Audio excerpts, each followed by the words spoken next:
Learning Together, The Mass Line by Sykes, published by Fightback News. In the last article in our series on Marxist-Leninist theoretical concepts, on Marxist epistemology, how we learn theory and practice, we looked at the process of cognition from a dialectical materialist point of view. In this article, we're going to look at how this plays out from an organizational and practical perspective. Theory and practice are linked together, both for us as individuals and for revolutionary organizations and mass organizations and popular struggles. Marxists talk a lot about the importance of correct ideas, or correct political line, but what makes them correct? How do we know they are correct? All successful communist revolutionaries have always relied on the principles of what Mao Zedong called the mass line, but it was Mao who explained the mass line both as a method of leadership and as an integral part of the Marxist theory of knowledge. In some questions concerning methods of leadership, Mao said, "In all the practical work of our party, all correct leadership is necessarily from the masses to the masses. This means, take the ideas of the masses, scattered and unsystematic ideas, and concentrate them, through study turn them into concentrated and systemic ideas. Then go to the masses and propagate and explain these ideas until the masses embrace them as their own.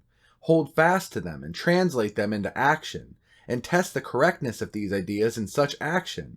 Then once again concentrate ideas from the masses and once again go to the masses so that the ideas are persevered in and carried through, and so on, and over again in an endless spiral, with the ideas becoming more correct, more vital, and richer each time. Such is the Marxist theory of knowledge." In the process of struggle and summation, the masses of the people learn, and the revolutionary organization also learns. Just as we saw in our last article, there is a process of practice-theory-practice where, together, our knowledge is elevated to even higher levels.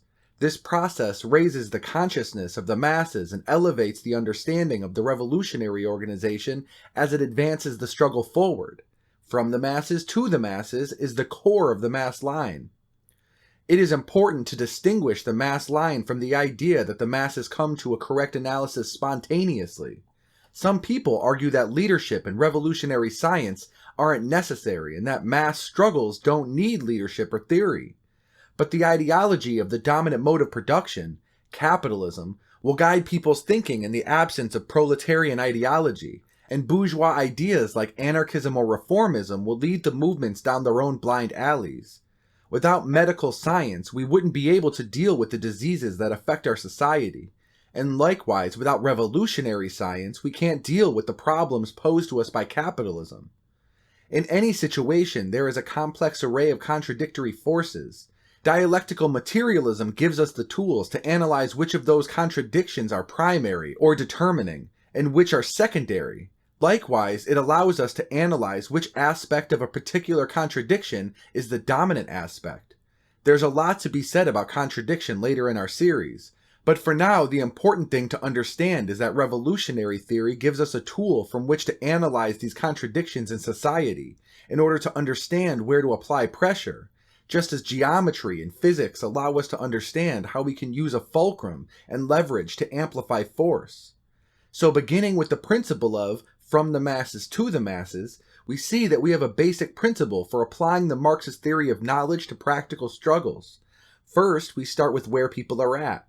We look to the advanced fighters in the mass movements that we work alongside of, listen to the demands raised about the masses' felt needs for things like better wages, an end to police violence, and similar things, and, using Marxism-Leninism, analyze the contradictions in play to determine what is primary and to apply leverage in the most strategic fulcrum points.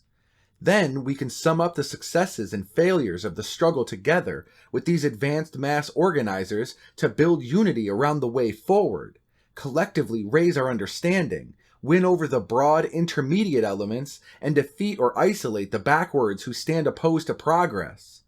The mass line is the epistemological and organizational link that allows the mass organizations and the Marxist-Leninist revolutionaries to advance together, for truly neither one can get anywhere without the other.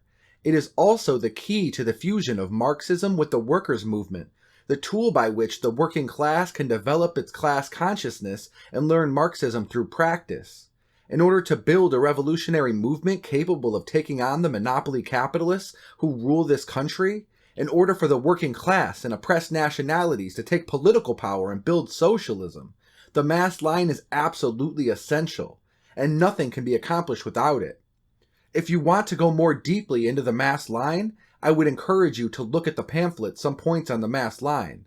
As our series continues, in our next article we'll be looking at the differences between idealism and materialism as we start to break down the nuts and bolts of dialectical materialism. Learning Together, The Mass Line, by J. Sykes, published by Fight Back News.